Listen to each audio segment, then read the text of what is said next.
ভোর থেকেই সোশ্যাল মিডিয়ায় জনপ্রিয় গায়ক ও অভিনেতা তাহসান খানের বিয়ের খবর ভাইরাল। ভক্ত অনুরাগীরা তাকে শুভেচ্ছা ও ভালোবাসা জানাচ্ছে। এ অবস্থায় বিষয়টি খোলাসা করেছেন তাহসান নিজেই। শনিবার সকালে তিনি গণমাধ্যমের সঙ্গে কথা বলেন। জনপ্রিয় এই গায়ক ও অভিনেতা বলেন, এখনও বিয়ে হয়নি, এমনকি কোনো আনুষ্ঠানিকতাও হয়নি। মাত্র 12,000 টাকায় সুন্দরবন ভ্রমণ করুন। Your tours and travels, Bogura. একটা ঘরোয়া আয়োজন ছিল, সেখানে এই ছবিগুলো তোলা। আজ সন্ধ্যায় বিস্তারিত জানাবো।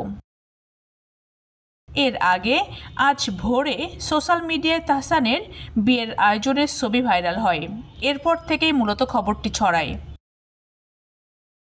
জানা গেছে তাহসানের স্ত্রীর নাম রোজা আহমেদ। তিনি নিউ ইয়র্ক ইউনিভার্সিটি থেকে কসমেটোলজির উপর পড়াশোনা করেছেন।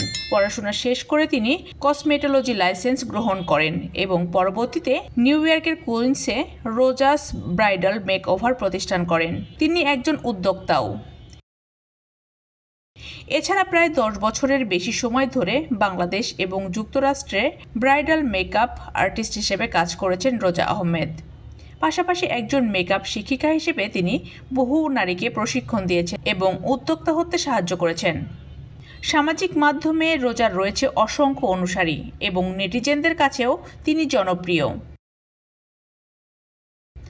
এর আগে 2006 সালে 7 আগস্ট তাহসান খান অভিনেত্রী মিথিলার সঙ্গে বিবাহবদ্ধে আবদ্ধ হন। তাদের ঘর আলো করে আসে আইরা তাহরিম খান।